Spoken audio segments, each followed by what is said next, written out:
اللہ تعالیٰ کی رحمت ایک خاص ہے، ایک عام ہے. اس کی عام رحمت سب کے لیے ہے، تمام انسانوں کے لیے، تمام حیوانوں کے لیے، تمام مخلوقات کے لیے. لیکن اس کی خاص رحمت صرف ان کے لیے ہے جو اس پر ایمان لاتے ہیں، جو اس کے اطاعت گزار ہیں، اس کے فرما بردار ہیں. تو آج ہم انشاءاللہ یہ دیکھیں گے کہ اللہ سبحانہ تعالیٰ کے خاص بندے جو اللہ تعالیٰ کی اطاعت میں وقت گزارتے ہیں، اللہ کو راضی کرنے کی کوشش کرتے ہیں، اللہ سبحانہ تعالیٰ ان پر کس طرح اپنی رحمت نچھاور کرتا ہے. اللہ سبحانہ تعالیٰ کا یہ نام قرآن مجید میں متعدد بار استعمال ہوا ہے. بسم اللہ میں تو خیر الرحمن کے ساتھ ہر جگہ ہی آتا ہے، بسم اللہ الرحمن الرحیم. لیکن اللہ پاک کے کچھ اور نام بھی ایسے ہیں جن کے ساتھ الرحیم کا لفظ آتا ہے. مثلاً التواب، بہت زیادہ توبہ قبول کرنے والا. الغفور، بہت زیادہ بخشش فرمانے والا. الرؤوف، بہت زیادہ شفقت کرنے والا. الودود، بہت زیادہ محبت کرنے والا. اور العزیز، بہت زبردست، غالب. تو اللہ سبحانہ تعالیٰ اپنے بندوں کے لیے اور خصوصاً ان بندوں کے لیے جو مومن ہیں، جو اللہ تعالیٰ کے اطاعت گزار ہیں، ان کے ساتھ خصوصی رحمت فرماتا ہے. سنت میں بھی نبی صلی اللہ علیہ وسلم نے اللہ سبحانہ تعالیٰ کے اس نام کا ذکر فرمایا ہے. حضرت ابو بکر کہتے ہیں کہ میں نے رسول اللہ صلی اللہ علیہ وسلم سے کہا، مجھے کوئی ایسی دعا سکھا دیجئے جو میں ہر نماز میں مانگا کروں. آپ نے فرمایا، کہو اللہم انی ظلمت نفسی ظلما کثیرا ولا یغفر الذنوب الا انت فاغفر لی مغفرۃ من عندک وارحمنی انک انت الغفور الرحیم. اے اللہ، میں نے اپنی جان پر بڑا ظلم کیا ہے اور تیرے علاوہ کوئی بھی گناہوں کو معاف نہیں کر سکتا، اس لیے خاص اپنے فضل سے میرے گناہوں کو معاف فرما دے اور مجھ پر رحم فرما. بے شک تو بڑا بخشنے والا، بہت زیادہ رحم کرنے والا ہے. ابن عمر کہتے ہیں کہ ہم آپ صلی اللہ علیہ وسلم کی صرف ایک مجلس میں 100 بار یہ دعا شمار کیا کرتے تھے جو آپ پڑھا کرتے تھے، رب اغفر لی وتب علی انک انت التواب الرحیم. اے میرے رب، تو مجھے بخش دے اور مجھ پر مہربانی فرما، بے شک تو بہت زیادہ توبہ قبول کرنے والا، بار بار رحم فرمانے والا ہے. پھر اسی طرح اللہ سبحانہ تعالیٰ اہل ایمان کے ساتھ اپنی یہ رحمت اور شفقت اور مہربانی صرف آخرت میں ہی نہیں کرے گا، بلکہ دنیا میں بھی اس کی رحمت اور شفقت اپنے بندوں پر نظر آتی ہے. بہت سے جگہوں پر ہم دیکھتے ہیں کہ اللہ سبحانہ تعالیٰ کا یہ وعدہ ہے کہ اگر تم اللہ کی اطاعت کرو گے، تقوی اختیار کرو گے، تو اللہ تعالیٰ تم پر اپنی رحمت فرمائے گا. سورۃ الحدید میں اللہ تعالیٰ فرماتے ہیں، یا ایھا الذین آمنوا اتقوا اللہ، اے لوگو جو ایمان لائے ہو اللہ سے ڈرو. وآمنوا برسولہ، اور اس کے رسول پر ایمان لے آؤ. یؤتکم کفلین من رحمتہ، وہ اپنی رحمت سے دوہرا حصہ تمہیں دے گا. یعنی تم اگر اللہ کا تقوی اختیار کرو گے اور رسول پر ایمان رکھو گے تو دگنی رحمت پاؤ گے. وَيَجْعَلْ لَكُمْ نُورًا تَمْشُونَ بِهِ، اور تمہیں ایسا نور عطا فرمائے گا جس کے ذریعے تم چلتے رہو گے. وَيَغْفِرْ لَكُمْ، اور تمہارے گناہوں کو بخش دے گا. وَاللَّهُ غَفُورٌ رَحِيمٌ، اور اللہ تعالیٰ بخشش فرمانے والا مہربان ہے. نوح علیہ السلام اور ایمان والوں کے لیے اللہ سبحانہ تعالیٰ نے کس طرح اپنی یہ رحمت ظاہر فرمائی. جو لوگ ان کے ساتھ کشتی پر سوار تھے ان کے لیے کہا گیا، وَقَالَ ارْكَبُوا فِيهَا بِسْمِ اللَّهِ مَجْرَاهَا وَمُرْسَاهَا إِنَّ رَبِّي لَغَفُورٌ رَحِيمٌ، اور اس نے کہا کہ اس میں سوار ہو جاؤ، اللہ کے نام کے ساتھ ہے اس کا چلنا اور اس کا ٹھہرنا، بے شک میرا رب یقیناً بے حد بخشنے والا اور نہایت رحم کرنے والا ہے. یعنی اس کی یہ رحمت کن پر ہوئی؟ ان پر جو ایمان لا کر نوح علیہ السلام کے ساتھ اس کشتی میں سوار ہو گئے. اگرچہ ہر طرف پانی ہی پانی تھا اور کشتی ہچکولے کھا رہی تھی، لیکن نوح علیہ السلام نے ان کو اشور کرایا کہ اللہ سبحانہ تعالیٰ بہت مہربان ہے جس نے تمہیں اس عذاب سے نجات دی ہے، وہ آئندہ بھی تم پر اپنی رحمت فرمائے گا. پھر اسی طرح اہل جنت کے لیے اللہ سبحانہ تعالیٰ فرماتے ہیں، لہم فیہا فاکہۃ ولہم ما یدعون سلام قولا من رب الرحیم. ان کے لیے اس جنت میں بہت پھل ہیں اور ان کے لیے اس میں وہ سب کچھ ہے جو وہ طلب کریں گے، یعنی جو بھی ان کی ساری خواہشات ہیں وہ وہاں پر پوری کر دی جائیں گی. سلام اس رب کی طرف سے کہا جائے گا جو غفور الرحیم ہے. تو اس سے بھی یہ پتہ چلتا ہے کہ جنت جو اللہ تعالیٰ کی رحمت ہے وہ ان لوگوں کے لیے خاص ہے جو اس پر ایمان رکھتے ہیں. دنیا میں بھی اللہ سبحانہ تعالیٰ نے جو احکامات ہمیں دیے ہیں بعض اوقات ہمیں بظاہر مشکل نظر آتے ہیں، لیکن وہ بھی دراصل اللہ سبحانہ تعالیٰ کی رحمت ہی کا نتیجہ ہے۔ قرآن مجید میں آتا ہے یا ایھا الذین آمنوا لیستأذنکم الذین ملکت ایمانکم والذین لم یبلغوا الحلم منکم 3 مرات من قبل صلاة الفجر وحین تضعون ثیابکم من الظہیرۃ ومن بعد صلاة العشاء 3 عورات لکم لیس علیکم ولا علیہم جناح بعدہن طوافون علیکم۔ اے ایمان والو، چاہیے کہ تمہارے لونڈی غلام اور تمہارے نابالغ بچے 3 اوقات میں تم سے اجازت لیں، نماز فجر سے پہلے اور دوپہر کو جب تم اپنے کپڑے اتارتے ہو یعنی آرام کے لیے، قیلولہ کے لیے، اور نماز عشاء کے بعد۔ یہ 3 اوقات تمہارے پردے کے ہیں، ان کے علاوہ تم پر اور ان پر کوئی حرج نہیں، یہ تمہارے پاس آنے جانے والے ہیں۔ یہ گھریلو زندگی کے اندر کے احکامات ہیں جو اللہ سبحانہ تعالیٰ نے دیے ہیں۔ اس میں بظاہر ایک رکاوٹ نظر آتی ہے، لیکن ابن عباس کہتے ہیں بلا شبہ اللہ عز و جل حلیم ہے اور مومنوں پر بہت رحم فرمانے والا ہے، اور وہ پردے کو پسند کرتا ہے، کیونکہ اس دور میں گھروں میں باقاعدہ دروازے نہیں ہوتے تھے اور پردے اور کپڑے کے پردے وغیرہ ہوتے تھے، تو بعض اوقات کوئی خادم آتا، بچہ یا کوئی بچی آ جاتی اور مرد اپنی بیوی کے ساتھ ہوتا، تو اللہ تعالیٰ نے انہیں پردے کے ان اوقات میں اجازت لینے کا حکم دیا۔ تو اللہ تعالیٰ کا یہ حکم مومنوں کے لیے اس کی رحمت کا باعث تھا، یعنی رحمت کی وجہ سے اس نے عطا کیا۔ پھر اسی طرح ہم دیکھتے ہیں کہ مختلف اوقات میں اللہ تعالیٰ اپنے نیک بندوں کی جس طرح دعائیں سنتے ہیں اور جس طرح ان کی فریادیں سن کر ان پر رحم فرماتے ہیں، اس کا ذکر بھی قرآن مجید میں ملتا ہے۔ زکریا علیہ السلام زندگی کے ایک بڑے حصے کو گزار چکے تھے، انتہائی بڑھاپے کی عمر میں پہنچ چکے تھے، لیکن اپنے رب کی رحمت سے کبھی مایوس نہیں ہوئے۔ وہ کہتے ہیں لم اکن بدعائک رب شقیا، اللہ تجھ سے دعا مانگ کر تو میں کبھی بدبخت رہا ہی نہیں، میری دعا تو ہمیشہ سنی گئی، میں کیسے تجھ سے مایوس ہو سکتا ہوں۔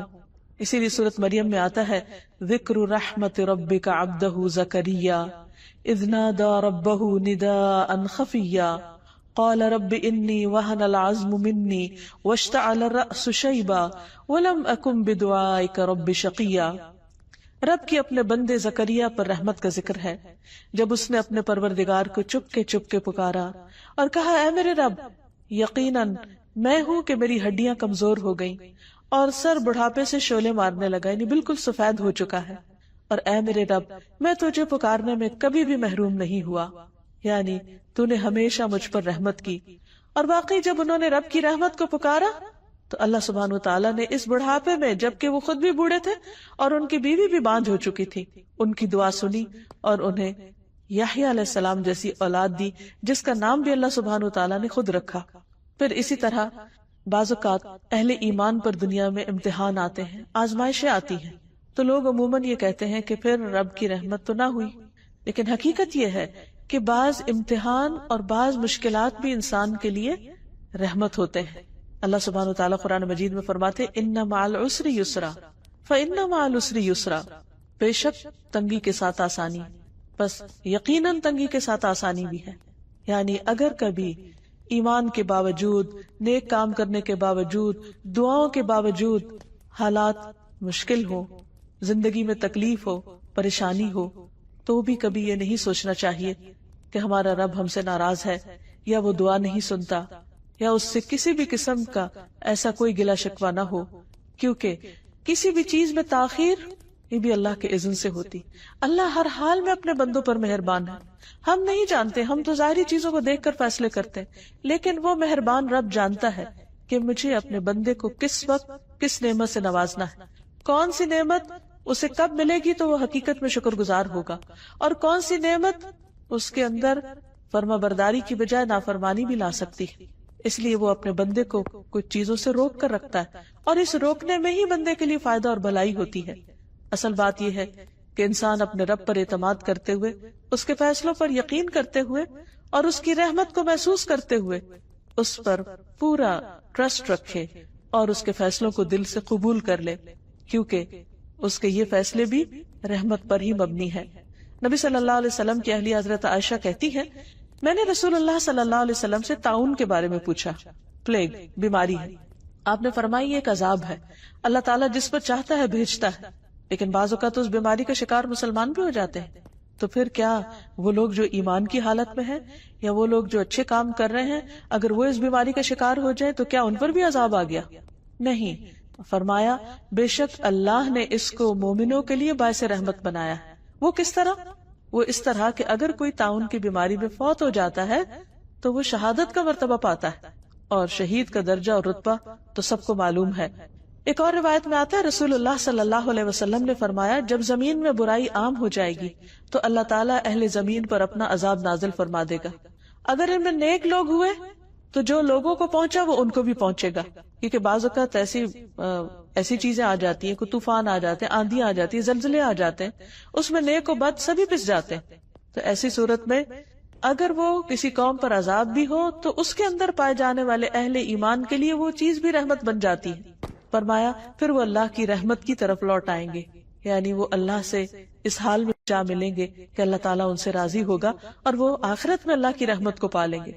کیونکہ مومن کو اس دنیا میں کوئی بھی تکلیف جو آتی، کوئی بھی پریشانی جو آتی، حتیٰ کہ اگر اس کو صرف ایک کانٹا بھی چبھ جاتا ہے، کوئی کانٹے کی پرک بھی ہو جاتی، تو اس پر بھی اس کے گناہ معاف ہوتے ہیں، اس پر بھی وہ اللہ سبحانہ و تعالیٰ کا قرب حاصل کرتا ہے. تو اس لیے مومن کے تو ہر حال میں خیر ہی خیر ہے، اس کے ہر حال میں بھلائی ہی بھلائی، اور یہ چیز مومن کے سوا کسی کو نصیب نہیں کہ جب اس کو کوئی نعمت پہنچتی ہے اور وہ شکر ادا کرتا ہے تو اللہ تعالیٰ اس سے راضی ہوتا ہے، اللہ تعالیٰ اس سے خوش ہو جاتا ہے. اور اگر اسے کوئی تکلیف آتی ہے اور اس پر وہ صبر کرتا ہے تو اللہ سبحانہ و تعالیٰ کی رضا پاتا ہے، اور صبر پر اس کو بے حد و حساب اجر ملتا ہے.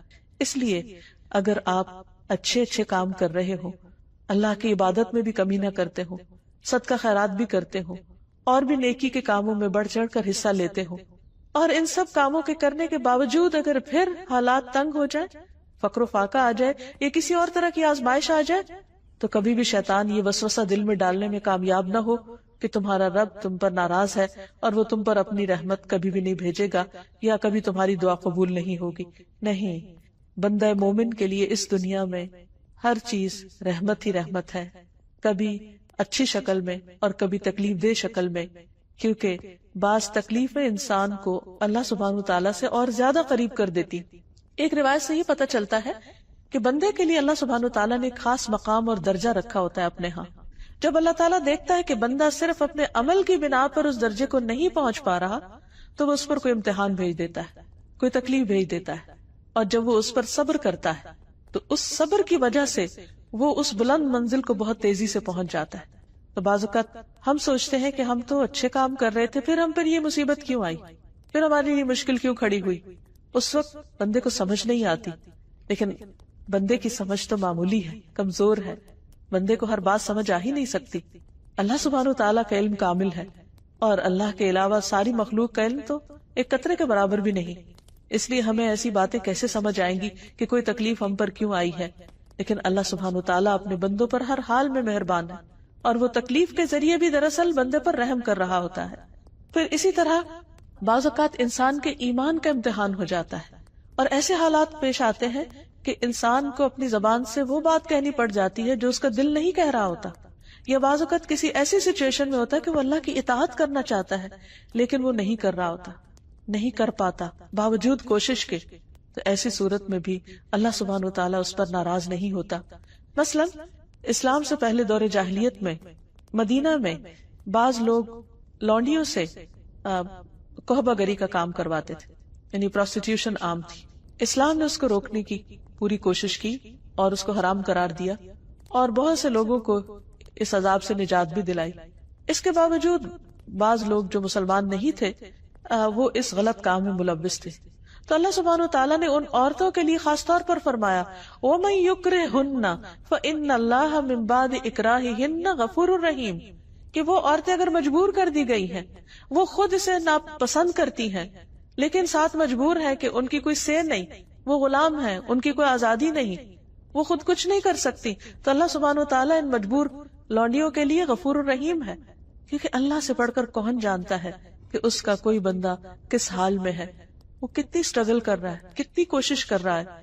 تو بعض اوقات کوشش کے باوجود بھی اگر انسان کچھ اچھے کام نہیں کر پاتا جو وہ کرنا چاہتا ہے تو اللہ تعالیٰ اس کی نیت کا اجر ہی لکھ لیتے ہیں. حدیث میں آتا ہے تمہارا رب تبارک و تعالیٰ بڑا رحیم ہے. اگر کوئی شخص نیکی کا ارادہ کرتا ہے اور اسے کر نہیں پاتا تو اس کے لیے صرف ارادے پر، صرف نیت پر اس کے لیے ثواب لکھ لیتا ہے. پھر اگر وہ اسے کر گزرتا ہے تو اس کے لیے 10 نیکیوں سے لے کر 700 گنا تک لکھ دیتا ہے، بلکہ اس سے بھی زیادہ ثواب لکھ دیا جاتا ہے. اور اگر کوئی شخص گناہ کا ارادہ کرتا ہے اور پھر اس کو کرتا نہیں ہے تو اس نہ کرنے پر بھی اس کے لیے نیکی کا ثواب لکھ دیا جاتا ہے، حالانکہ اس کا ارادہ تھا برا کرنے کا لیکن اس نے کیا نہیں. اور اگر وہ اس کو کر لیتا ہے تو اس گناہ پر صرف 1 گناہ لکھا جاتا ہے، یا اللہ تعالیٰ اس کو بھی مٹا دیتا ہے. تو آپ دیکھیے اللہ کی رحمت، کیا کوئی اور ایسا ہو سکتا ہے؟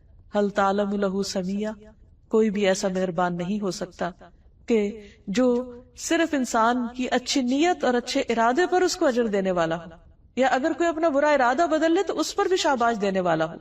پھر اسی طرح اللہ سبحانہ وتعالیٰ ایمان والوں پر نہ صرف یہ کہ ان کی زندگی میں اور آخرت میں، بلکہ دنیا سے ان کے جانے کے بعد بھی ان کے اعمال کی حفاظت کرتا ہے. یہ بھی اس کی خاص رحمت ہے.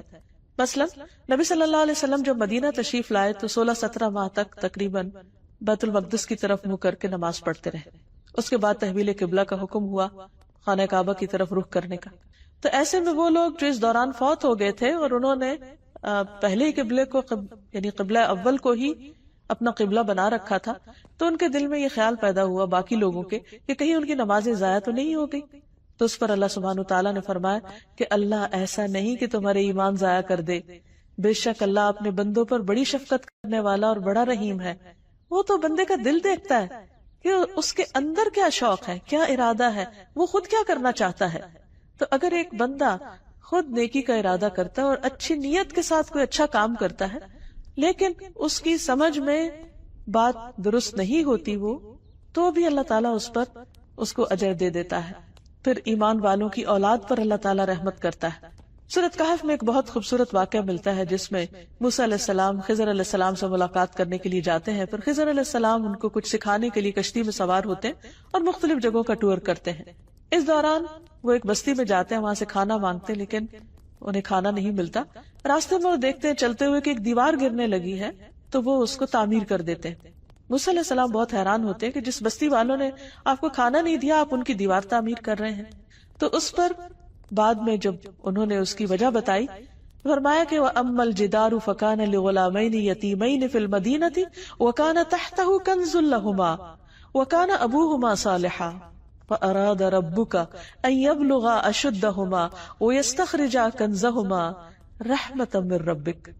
اور رہی دیوار تو وہ شہر میں 2 یتیم لڑکوں کی تھی اور اس کے نیچے ان دونوں کے لیے ایک خزانہ دفن تھا جو ان کا باپ ان کے لیے چھوڑ گیا تھا. اور ان کا باپ نیک آدمی تھا، وہ نیک آدمی دنیا سے چلا گیا، بچے چھوٹے ہیں، کوئی ان کی حفاظت کرنے والا نہیں. ان کے مال و متاع کی حفاظت اللہ سبحانہ وتعالیٰ خضر علیہ السلام کو بھیج کے کر رہے ہیں اور اس پر دیوار بنوا رہے ہیں. اور اس موقع پر جب ان کو انٹرٹین ہی نہیں کیا گیا لیکن پھر بھی اللہ نے ان کے دل میں یہ خیال ڈالا. اور اس کی وجہ کیا تھی کہ تیرے رب نے چاہا کہ یہ بچے اپنی جوانی کو پہنچ جائیں اور اپنا خزانہ نکال لیں تیرے رب کی طرف سے رحمت کرتے ہوئے. رحمت من ربک، یہ ہے رب کی رحمت کہ بعض اوقات اللہ سبحانہ وتعالیٰ وہاں سے ہماری حفاظت کر رہا ہوتا ہے کہ ہم خود بھی نہیں جانتے، ہمیں پتہ بھی نہیں ہوتا. اور اسی طرح آخرت میں بھی اللہ سبحانہ وتعالیٰ اپنے خاص بندوں کے چہروں کو روشن کر دیں گے اور انہیں اپنی رحمت میں لے لیں گے. جس طرح دنیا میں ان کی حفاظت کرتے رہے، آخرت کے عذاب اور آخرت کی پریشانیوں سے بچا کر ان کو اپنی خاص مہربانی اور اپنی رحمت میں جگہ عطا فرمائیں گے. اللہ سبحانہ وتعالیٰ نے ان یتیم بچوں کے مال کی حفاظت کی اپنی خاص رحمت کی وجہ سے. اور یہاں یہ بھی یاد رہے کہ جب اللہ تعالیٰ کسی پر رحمت کرنا چاہتا ہے، اپنا فضل فرمانا چاہتا ہے، تو کوئی اس کو روک نہیں سکتا. بندوں میں تو عام طور پر کیا ہوتا ہے کہ ایک شخص اگر دوسرے پر احسان کرنے لگتا ہے اور کسی کو پتہ چل جاتا ہے تو عموماً اس کو روک دیا جاتا ہے دوسرے شخص کی کوئی خرابی یا کوئی کوتاہی بتا کر یا بعض اوقات جھوٹا الزام لگا کر. لیکن اللہ سبحانہ وتعالیٰ ساری رحمت اس کی اپنی، فضل اس کا اپنا، وہ جس پر چاہے کرے اور جب چاہے کرے، کوئی اس کو روک نہیں سکتا. ارشاد باری تعالیٰ ہے ما یفتح اللہ للناس من رحمت فلا ممسک لها وما یمسک فلا مرسل له من بعدہ وہو العزیز الحکیم. جو کچھ اللہ لوگوں کے لیے رحمت میں سے کھول دے عطا کر دے تو اسے کوئی بند کرنے والا نہیں. عام طور پر ہم سمجھتے ہیں کہ فلاں کے حسد کی وجہ سے نعمت رک گئی یا فلاں وجہ سے. نہیں، اگر اللہ دینے والا ہو تو کوئی روک نہیں سکتا. جیسے ہم ہر نماز کے بعد بھی پڑھتے ہیں اللہم لا مانع لما اعطیت ولا معطی لما منعت. اللہ کوئی رکاوٹ نہیں ڈال سکتا جس کو تو عطا کرے، اور کوئی دے نہیں سکتا جس سے تو روک دے. تو یہاں بھی کیا فرمایا کہ جو کچھ اللہ لوگوں کے لیے رحمت میں سے کھول دے تو اسے کوئی بند کرنے والا نہیں، اور جو بند کر دے تو اس کے بعد اسے کوئی کھولنے والا نہیں. وہی سب پر غالب اور کمال حکمت والا ہے.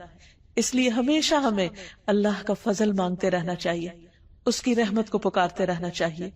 نبی صلی اللہ علیہ وسلم مشکل حالات میں یا حی یا قیوم برحمتک استغیث پڑھا کرتے تھے. اے زندہ رہنے والے، اے قائم رہنے اور رکھنے والے، تیری رحمت کی فریاد کرتا ہوں.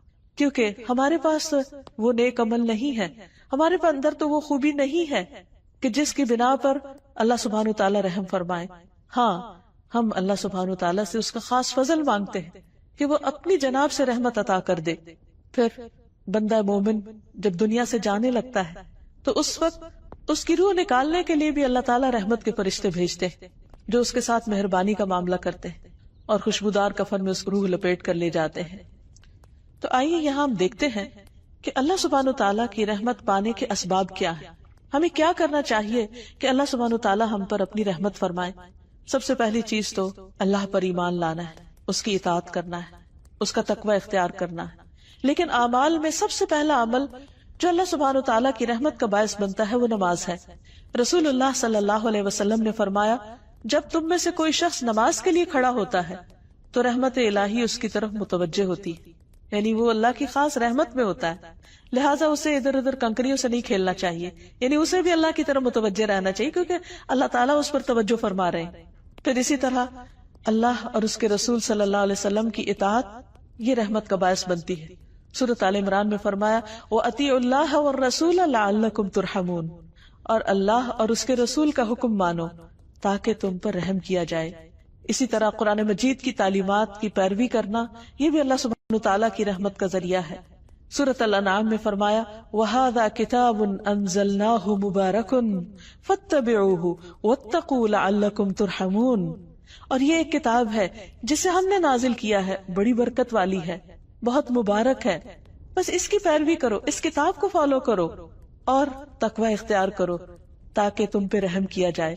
یعنی اگر کوئی شخص یہ چاہتا ہے کہ اس پر اللہ تعالیٰ کی رحمت اور فضل ہو تو اسے چاہیے کہ قرآن سے رشتہ جوڑے، قرآن کی پیروی کرے، قرآن کو پڑھے، اس کو سمجھے اور اس کے مطابق اپنی زندگی بسر کرے.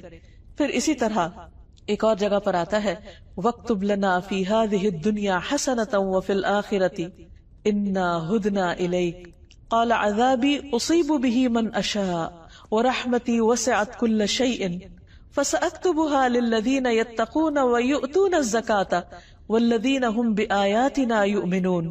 موسیٰ علیہ السلام اور ان کے ساتھیوں نے دعا کی اور ہمارے لیے اس دنیا میں بھلائی لکھ دے، یعنی اس دنیا میں بھی ہمیں اچھا عطا کر اور آخرت میں بھی. بے شک ہم نے تیری طرف رجوع کر لیا، اللہ ہم تیری طرف پلٹ رہے ہیں، تیری اطاعت اور فرما برداری کریں گے، تو بھی ہم سے راضی ہو جا.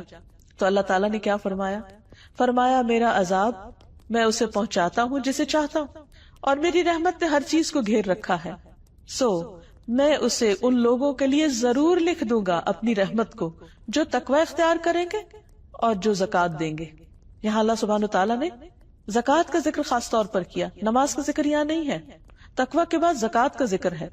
نماز کا ذکر نبی صلی اللہ علیہ وسلم کی حدیث میں ہے کہ نماز کی حالت میں اللہ کی رحمت متوجہ ہوتی ہے، اور یہاں پر اللہ تعالیٰ کا وعدہ ہے کہ جو زکوٰۃ دیں گے ان کے لیے میں لازماً اپنی رحمت لکھ دوں گا، اور ان کے لیے جو ہماری آیات پر ایمان رکھتے ہیں، یعنی قرآن مجید پر کسی قسم کا شک نہیں ہونا چاہیے انسان کو. تو جو شخص یہ چاہتا ہے کہ اللہ اس پر مہربانی کر دے، اللہ تعالیٰ اس کی مشکلات آسان کر دے، تو اس کے لیے لازم ہے کہ وہ اللہ تعالیٰ سے ڈرنے والا ہو، اللہ تعالیٰ کی فرما برداری کرنے والا ہو، نہ صرف یہ کہ اپنی جسمانی عبادات میں بلکہ اپنی مالی عبادت میں بھی.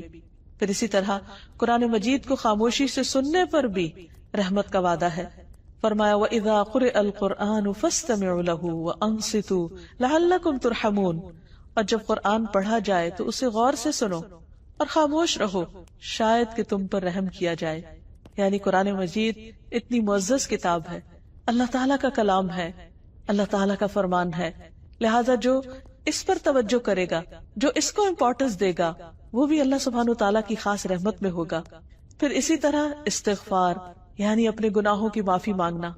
اللہ تعالیٰ فرماتے ہیں لولا تستغفرون اللہ لعلکم ترحمون، سورۃ النمل میں فرمایا صالح علیہ السلام نے اپنی قوم سے کہا تم اللہ سے بخشش کیوں نہیں طلب کرتے، یعنی گناہ ہو چکے، زیادتیاں ہو چکی، تو پلٹ آؤ، استغفار کر لو تاکہ تم پر رحم کیا جائے۔ یعنی اگر کوئی شخص یہ سمجھتا ہے کہ اس سے بہت گناہ ہو گئے ہیں اور وہ اللہ کی رحمت سے اب محروم ہے، تو یہ سوچنے کی بجائے اسے فوراً پلٹ آنا چاہیے، گناہوں کو چھوڑ دینا چاہیے اور اللہ تعالیٰ سے معافی مانگتے ہوئے اللہ کی رحمت کو پکارنا چاہیے۔ ایک اور جگہ پر آتا ہے سورۃ النساء میں وَمَن يَعْمَلْ سُوءًا أَوْ يَظْلِمْ نَفْسَهُ ثُمَّ يَسْتَغْفِرِ اللَّهَ يَجِدِ اللَّهَ غَفُورًا رَحِيمًا، اور جو بھی کوئی برا کام کرے یا اپنی جان پر ظلم کرے پھر اللہ سے بخشش مانگے، وہ اللہ کو بے حد بخشنے والا نہایت رحیم پائے گا۔ یعنی جس سے بھی برائی ہو جائے، جس سے بھی کوئی غلطی ہو جائے، چھوٹی ہو یا بڑی ہو، اپنی جان پہ کوئی ظلم ہو جائے، خود کے ساتھ زیادتی ہو جائے اور پھر توبہ کر لے تو اللہ تعالیٰ توبہ قبول کر لے گا۔ جیسے آدم علیہ السلام نے جب وہ بھول کر اس درخت کا پھل کھا بیٹھے اور ان سے جنت کے لباس اتروا لیے گئے، تو اللہ سبحانہ تعالیٰ سے جب انہوں نے معافی مانگنا چاہی تو اللہ تعالیٰ نے رحمت فرماتے ہوئے خود ان کو کلمات سکھا دیے کہ کن الفاظ میں تم مجھ سے دعا کرو تو میں تمہاری دعا قبول کروں گا۔ تو انہوں نے کیا کہا، ربنا ظلمنا انفسنا وان لم تغفر لنا وترحمنا لنکونن من الخاسرین، اے ہمارے رب ہم نے اپنی جانوں پر ظلم کیا، اگر تو نے ہمیں بخشا نہیں اور تو نے ہم پر رحم نہیں کیا تو ہم ضرور نقصان اٹھا جائیں گے۔ تو اللہ سبحانہ تعالیٰ نے ان کو بخش دیا۔ تو یہی سبق ہمارے لیے، آدم کی اولاد کے لیے بھی یہی راہ ہے کہ گناہ ہو جائے تو فوراً پلٹ آؤ، اللہ سے معافی مانگ لو، اور اللہ تعالیٰ التواب الرحیم ہے۔ ایک اور جگہ پر آتا ہے سورۃ الانعام میں وَإِذَا جَاءَكَ الَّذِينَ يُؤْمِنُونَ بِآيَاتِنَا فَقُلْ سَلَامٌ عَلَيْكُمْ كَتَبَ رَبُّكُمْ عَلَى نَفْسِهِ الرَّحْمَةَ أَنَّهُ مَنْ عَمِلَ مِنْكُمْ سُوءًا بِجَهَالَةٍ ثُمَّ تَابَ مِنْ بَعْدِهِ وَأَصْلَحَ فَأَنَّهُ غفور الرحیم۔ اور جب تیرے پاس وہ لوگ آئیں جو ہماری آیات پر ایمان رکھتے ہیں، یعنی اہل ایمان، تو آپ کہیے کہ سلام ہو تم پر، تمہارے رب نے رحم کرنا اپنے اوپر لازم کر رکھا ہے کہ بے شک حقیقت یہ ہے کہ تم میں سے جو شخص جہالت سے کوئی برائی کر لے، لا علمی سے، پھر اس کے بعد توبہ کر لے اور اصلاح کر لے تو یقیناً وہ بے حد بخشنے والا، نہایت رحم فرمانے والا ہے۔ تو اس سے پتہ چلتا ہے کہ اللہ سبحانہ تعالیٰ کی رحمت ان لوگوں کے لیے ہے جو توبہ کرتے ہیں۔ پھر اسی طرح اللہ کا ذکر اللہ کی رحمت کا سبب بنتا ہے۔ حضرت یسیرہ جو مہاجر صحابیات میں سے تھی، ان سے مروی ہے کہ نبی صلی اللہ علیہ وسلم نے ہم سے فرمایا، اے مسلمان عورتوں، اپنے اوپر لا الہ الا اللہ، سبحان اللہ اور اللہ کی پاکی بیان کرنا لازم کر لو، غافل نہ رہا کرو کہ رحمت الہی کو فراموش کر دو۔ یعنی ذکر سے غفلت رحمت سے دوری کی علامت ہے، اور جو ہی انسان اللہ کا ذکر کرنے لگتا ہے تو اللہ تعالیٰ کی رحمت اس کی طرف متوجہ ہو جاتی ہے۔ اور ان تسبیحات کو انگلیوں پر شمار کرو، یعنی انگلیوں پر گنا کرو اس ذکر کی تسبیح کو، کیونکہ قیامت کے دن ان سے بھی پوچھ گچھ ہوگی، ہاتھوں سے بھی سوال کیا جائے گا کہ کس کام میں لگے رہے، اور انہیں بولنے کی قوت دی جائے گی۔ تو جب یہ بولیں گے تو کیا بولیں گے؟ جو تسبیحات ان پہ پڑی ہوگی وہ بول کے انسان کے حق میں گواہی دیں گے۔ پھر اسی طرح رسول اللہ صلی اللہ علیہ وسلم نے فرمایا، جو لوگ اللہ کے ذکر کے لیے بیٹھتے ہیں، یعنی اکٹھے بیٹھتے ہیں، فرشتے انہیں گھیر لیتے ہیں، رحمت انہیں ڈھانپ لیتی ہے، سکینت ان پر اترتی ہے، اور اللہ تعالیٰ ان کا ذکر اپنے پاس موجود فرشتوں میں کرتے ہیں۔ پھر اسی طرح دوسروں کو معاف کر دینا چاہیے۔ اگر انسان یہ چاہتا ہو کہ اس پر اللہ سبحانہ و تعالیٰ کی رحمت ہو تو اسے چاہیے کہ وہ بندوں پر رحم کرے اور بندوں کے قصور معاف کر دے۔ پھر اسی طرح بندوں کی عیادت، بندوں پر رحمت اور شفقت، اگر کوئی بیمار ہو جائے تو خاص طور پر اس کا خیال کرنا۔ رسول اللہ صلی اللہ علیہ وسلم نے فرمایا، جب کوئی شخص اپنے کسی مسلمان بھائی کی عیادت کرتا ہے تو وہ جنت کے باغات میں چلتا ہے یہاں تک کہ بیٹھ جائے، اور جب وہ مریض کے پاس بیٹھ جاتا ہے تو اللہ کی رحمت اسے ڈھانپ لیتی۔ لیکن کچھ کام ایسے ہیں کہ اگر کوئی بندہ کرتا ہے تو اس پر رحمت نہیں آتی، جس میں خاص طور پر دوسروں پر رحم نہ کرنا، سنگ دل ہونا، دوسروں کے ساتھ زیادتی کرنا۔ نبی صلی اللہ علیہ وسلم نے فرمایا، رحمت سوائے بدبخت کے کسی سے نہیں چھینی جاتی۔ پھر اسی طرح بچوں کو پیار نہ کرنا، بعض اوقات جب بچے اپنے ماں باپ کے پاس ہوں تو ہر کوئی پیار کرتا ہے، لیکن اگر بچے اپنے والدین سے الگ ہیں تو عموماً ان کی طرف لوگ توجہ نہیں کرتے، خصوصاً یتیم بچوں کی طرف۔ پھر اسی طرح اللہ سبحانہ وتعالیٰ کی اس صفت کے ساتھ دعائیں بھی مانگنی چاہیے، جیسے ابراہیم علیہ السلام اور اسماعیل علیہ السلام کی دعا ہے، ربنا وجعلنا مسلمین لک ومن ذریتنا امۃ مسلمۃ لک وارنا مناسکنا وتب علینا انک انت التواب الرحیم۔ اے ہمارے رب، اور ہمیں اپنے لیے فرما بردار بنا، اور ہماری اولاد میں سے بھی ایک امت اپنے لیے فرما بردار پیدا کر، اور ہمیں عبادت کے طریقے سکھا، اور ہماری توبہ قبول فرما، کیونکہ تو بہت زیادہ توبہ قبول کرنے والا مہربان ہے۔ اسی طرح موسیٰ علیہ السلام نے بھی اللہ کی صفت رحمت کے ساتھ دعا کی۔ اسی طرح اگر میت کے لیے دعا کی جائے تو اس نام کے وسیلے سے دعا کی جائے تو اللہ تعالیٰ انشاءاللہ اس پر بھی رحم فرمائیں گے، جیسے آتا ہے فاغفر لہ وارحمہ انک انت الغفور الرحیم۔ پھر اسی طرح جب بارش ہو تو اس وقت بھی دعا قبول ہوتی ہے، اس وقت بھی اللہ کی خاص رحمت مانگنی چاہیے۔ مسجد میں داخل ہوتے وقت رحمت مانگنی چاہیے، اللہم افتح لی ابواب رحمتک، اے اللہ میرے لیے اپنی رحمت کے دروازے کھول دے۔ پھر صرف اپنے لیے نہیں، دوسروں کے لیے بھی رحمت کی دعا کرنی چاہیے۔ نبی صلی اللہ علیہ وسلم نے ایک شخص کو مسجد میں قرآن پڑھتے ہوئے سنا تو آپ نے فرمایا رحمہ اللہ، اللہ اس پر رحم فرمائے، اس نے مجھے فلاں اور فلاں آیت یاد کرا دی جس کو میں کسی صورت میں بھول گیا تھا۔ حضرت عائشہ فرماتی ہے کہ نبی صلی اللہ علیہ وسلم میرے گھر میں تہجد پڑھ رہے تھے، آپ نے عباد کی آواز سنی، وہ مسجد میں نماز پڑھ رہے تھے، تو آپ نے فرمایا عائشہ کیا یہ عباد کی آواز ہے؟ میں نے عرض کیا جی ہاں۔ آپ نے فرمایا اللہم ارحم عبادن، اے اللہ عباد پر رحم فرما، یعنی جب کسی بندے کو اچھا کام کرتے ہوئے دیکھے تو اس کے لیے دعا کرے۔ اب سوال یہ پیدا ہوتا ہے کہ اللہ سبحانہ وتعالیٰ تو الرحیم ہے ہی، اس صفت کو جاننے کے بعد ہم پر کیا لازم ہوتا ہے، ہمیں کیا کرنا چاہیے؟ تو پہلی چیز یہ کہ ہمیں اللہ سبحانہ وتعالیٰ کی رحمت کو مختلف چیزوں کے اندر محسوس کرنا چاہیے، ہمیں اللہ کی رحمت سے مایوس نہیں ہونا چاہیے، ہمیں دوسرے بندوں کے لیے مہربان ہو جانا چاہیے، سنگ دلی، شقاوت اور بدبختی کی بجائے دلوں کی رحمت اور شفقت اور محبت سے اللہ سبحانہ وتعالیٰ کے سامنے حاضر ہونا چاہیے، سب لوگوں کے لیے رحیم ہونا چاہیے۔ نبی صلی اللہ علیہ وسلم نے فرمایا یہ نہیں کہ صرف اپنے دوست کے حق میں رحم دل بن جاؤ، بلکہ تمام لوگوں پر رحم کرنا ہوگا۔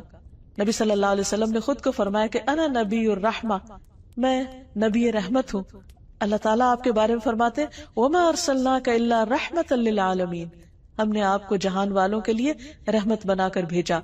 اور یہ ایک بہت بڑی حقیقت ہے کہ آپ کے اندر دوسروں کے لیے بہت شفقت تھی، اور کسی کا بھی تکلیف میں پڑنا آپ کو بہت ناگوار ہوتا تھا، اور یہی دراصل رحمت ہے کہ انسان کسی اور کی تکلیف پر خوش نہ ہو بلکہ کسی کی تکلیف پر اس کے لیے اور زیادہ نرمی کر دے۔ نبی صلی اللہ علیہ وسلم نے فرمایا جنتی لوگ 3 قسم کے ہیں، حکومت کے ساتھ انصاف کرنے والے، یعنی اگر ان کو اقتدار ملے تو اس میں انصاف کا رویہ اختیار کرنے والے، صدقہ خیرات کرنے والے، توفیق عطا کیے ہوئے وہ آدمی جو اپنے تمام رشتہ داروں اور مسلمانوں کے لیے رحیم اور نرم دل ہو، وہ آدمی کہ جو پاک دامن پاکیزہ خلق والا ہو اور عیالدار بھی ہو لیکن کسی کے سامنے ہاتھ نہ پھیلائے۔